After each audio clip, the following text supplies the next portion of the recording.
আসসালামু আলাইকুম। ইনকিলাব জিন্দাবাদ, ইনকিলাব ইনকিলাব, শয় লাভ বাংলাদেশ, শেখ হাসিনা পরবর্তী বাংলাদেশে, নতুন বাংলাদেশে, অভ্যুত্থানের বাংলাদেশে, এবং কি জুলাইয়ের চেতনার বাংলাদেশে। তারপরে আরো কি কি ডক্টর ইউনূস থাকলে ভালো হতো, তাকে আমার জায়গায় এখন বসাইলে আরো কি কি 18 মাসে আপনাদের কিছু বদহজম হয়েছে না।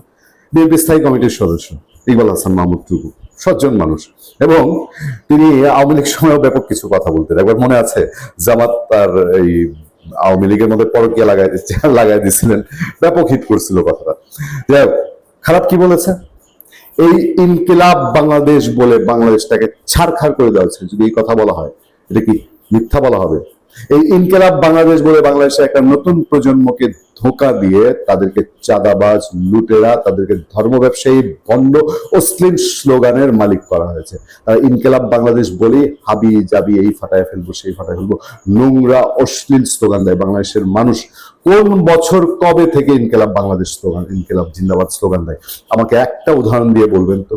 একেবারে কট্টর ধর্মপন্থী কিছু লোক ছাড়া আপনি ইনকিলাব বাংলাদেশ এই স্লোগান বাংলাদেশের কোন রন্ধ্রে, ইতিহাসে কোথাও আপনি কখনো দেখেছেন যে ইনকিলাব বাংলাদেশ স্লোগান আমরা কেউ ব্যবহার করেছি, আমরা কেউ শুনেছি? এই যে একটা আরেকটা অদ্ভুত মানুষ যাচ্ছে, আমার তো ধারণা যে দিনে দিনে আর কয়দিন আছে আমি যাই না, আপনাদেরকে একটু বড় করে আমি দেখাই।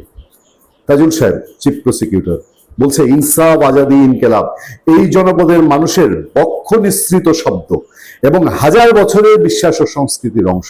এগুলো বাংলা ভাষার অবিচ্ছেদ্য অংশ। কি এলিয়েন ভিন্ন থেকে এসছে?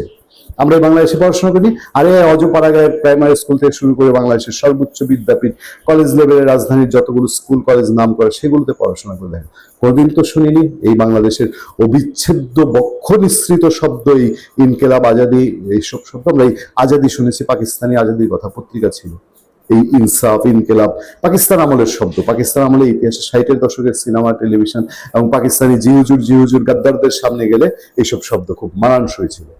সেই শব্দগুলো নিয়ে এই যে বিএনপি স্থায়ী কমিটির সদস্য ইকবাল হাসান মাহমুদ টুকু যে কথাগুলো বলেছেন, এগুলোতে এত গাজালা কেন ধরেছে? টুকু খারাপ কি বলেছেন? যে বাংলাদেশকে যদি ধারণ করতে হয় তাহলে ইনকিলাব জিন্দাবাদ চলবে না। বিদ্যুৎ মন্ত্রী তিনি বলছেন, বিদ্যুৎ জ্বালানি ও খনিজ সম্পদ মন্ত্রী ইকবাল হাসান মাহমুদ টুকু বলেছেন, আজ বাংলা ভাষা সম্পর্কে আমরা নিজেরা যদি এটুকু চিন্তা করতাম তাহলে আজকের জেনজি ইনকিলাব বলতো না। একদম কলিজায় হাত দিয়েছেন তো, ওই জন্য জ্বালাটা একটু বেশি। আজকের জেনজি কিন্তু সত্যিকার জেনজি না। আজকে আমরা যে চেহারার জেনজি দেখি, এটা একটা বিকৃত টোকাই জনগোষ্ঠীর জেনজি নামে একটা নতুন একটা কিট এই বাংলার সমাজে। ওই যে বলেছে না, হঠাৎ করে ঢাকার রাজপথ থেকে 2 লক্ষ টোকাই উধাও, এদেরকে নিয়ে কোথায় ট্রেনিং দেওয়া হয়েছে, খাওয়ানো পড়ানো হয়েছে, পড়ায় তারপরে আবার মাঠে ছেড়ে দিয়েছে। এদের ম্যাক্সিমাম মোহাম্মদপুরের এক সমন্বয়ক ধরা পড়েছিল না ঢাকার ওই প্রান্তে? এই সমন্বয়ক কতবার চাঁদাবাজি করতে করতে বারবার চাঁদাবাজি করে আর ধরা পড়ে। মোহাম্মদপুর এলাকার বৈষম্য বিরোধী ছাত্র আন্দোলনের সমন্বয়ক, এগুলো কোনোটার পড়াশোনা নেই। এই সমন্বয়কদের যদি হিস্ট্রি টান দেওয়া হয়, কোনোটার পড়াশোনা নেই। তারা ইনকিলাব বললে আমার রক্তক্ষরণ হয়, এটার জন্য মুক্তিযুদ্ধে গিয়েছিলাম, অথচ না গেলেও চলতো, সমাজ পরিবর্তনের জন্য জীবন দিতে গিয়েছিলাম, কিন্তু সমাজ যে উল্টো দিকে হাঁটে এখন সেটা দেখছি। একটা অনুকূল পরিবেশে ইকবাল হাসান মাহমুদ টুকু এসে কথাটা বলতে পারছেন এখন।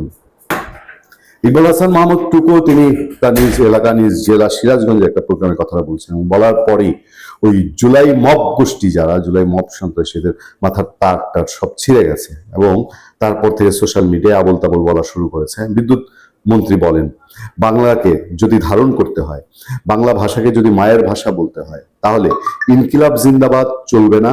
ইনকিলাব মঞ্চ ও আজাদির মতো এখন নতুন নতুন শব্দ শুনছি। ইনকিলাব জিন্দাবাদ, ইনকিলাব মঞ্চ, এগুলোর বাংলার সঙ্গে কোনো সম্পর্ক নেই। যারা আমাদের মায়ের ভাষা কেড়ে নিতে চেয়েছিল, এগুলো তাদের ভাষা। সুতরাং বাংলাদেশকে ভালোবেসে নিজেকে পরিশুদ্ধ করতে হবে। এসব কথা বলায় অনেকেই আমাকে ভারতের দালাল ও রয়্যাল এজেন্ট বানিয়ে ফেলবেন। তারপরও আমি বলবো, কারণ এটা বলার জন্যই আমি জীবন দিতে গিয়েছিলাম, মুক্তিযুদ্ধে গিয়েছিলাম। আমি হাসছি কেন জানেন? হাসছি হচ্ছে ইকবাল হাসান মাহমুদ টুকুর মতন একজন সিনিয়র মানুষ, টুকু ভাই যখন আজ মন্ত্রী এবং বিএনপি এত বড় নীতি নির্ধারক, তিনি যখন বলেন এগুলো বললে পরে ওনারা রয়্যাল এজেন্ট বলবে, এবার আমাদেরকে কি বানাতে পারে, আমি সেটা চিন্তা করে হেসে উঠলাম। মাতৃভাষার ইতিহাসের প্রতি গুরুত্ব দিয়ে ইকবাল হাসান মাহমুদ বলেন, বাংলা ভাষা ও তার ইতিহাস নিয়ে আমরা যত্নবান ইনকিলাব জিন্দাবাদ নাকি মুর্দাবাদ, গুরুত্বপূর্ণ তথ্য দিলেন আতিক রহমান পূর্ণিয়া। না। সে জাতি কোনোদিনও উন্নতি করতে পারবে না। আমরা নিজের ভাষাকে ঠিকমতো জানার চেষ্টা করিনি বলেই আমাদের মাঝে ন্যাশনালিজম গ্রো করে না। যাই হোক, আর কিছু নতুন করে বলার নেই।